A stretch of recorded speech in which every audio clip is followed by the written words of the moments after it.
Hello धेरैजना दाइ दिदी बहिनीहरूले मलाई सोधिराख्नुहुन्छ तपाईँहरूसँग बल्ब क्यामेरा छैन, बल्ब क्यामेरा छैन, त्यसलाई कसरी चलाउने, कसरी एसेस गर्ने, त्यसको फिचरहरू के छ भनिराख्नुहुन्छ। अनि मैले यहाँ हजुरलाई बल्ब क्यामेरा ल्याइसकेको छु।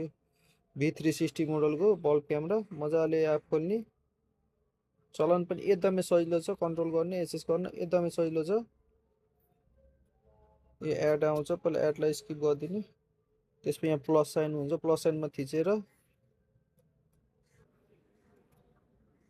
एड द क्यामेरा गर्ने। एड द क्यामेरा गरेपछि क्यामेरा पछाडि क्युआर हुन्छ, मजाले स्क्यान लिन्छ क्युआर। अनि एड गर्ने यो क्यामेरालाई, एड गरेपछि यसलाई एग्री गरेर कन्फर्म गरिदिने। पासपोर्ट माग्छ नेटको, मेरो आफ्नो नेटको पासपोर्ट हाल्यो। अब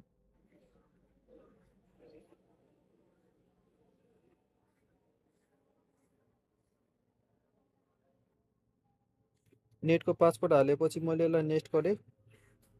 नेक्स्ट गरेपछि एकछिन टाइम लिन्छ, यो डिभाइस सर्चिङ भनेर एकछिन टाइम लिन्छ।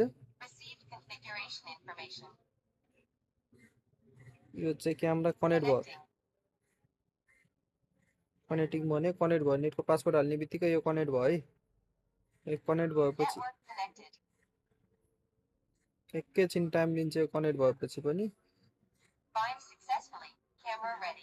ल अब क्यामेरा रेडी भनेपछि चाहिँ यसलाई मैले सक्सेसफुली भने बाइन्ड।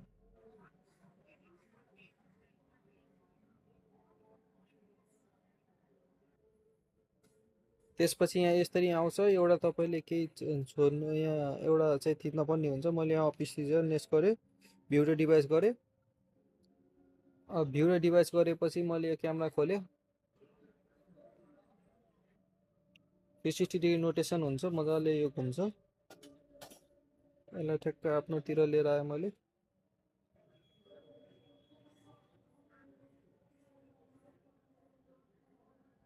थ्री मजाले घुम्छ। यो सस्तो रेन्जमा राम्रो क्यामेरा हो, यो चाहिँ सस्तो प्राइसमा राम्रो क्वालिटीको क्यामेरा।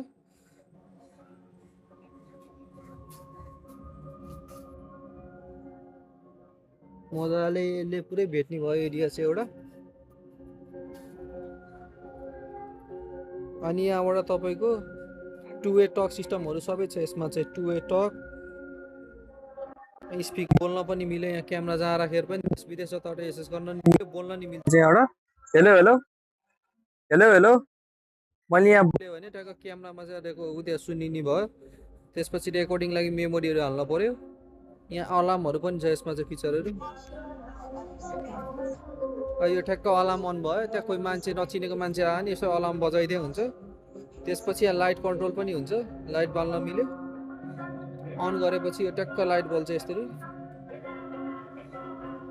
यसरी ट्याक्क लाइट बल्ने भयो यसमा चाहिँ। यो मान्छे आए पनि लाइट बल्न चाहिँ बल्छ। यो चाहिँ मैले अटोमा राखेँ, अटोमा राख्यो भने चाहिँ मान्छे आएको बेला लाइट बल्ने, नत्र नबल्ने हुन्छ।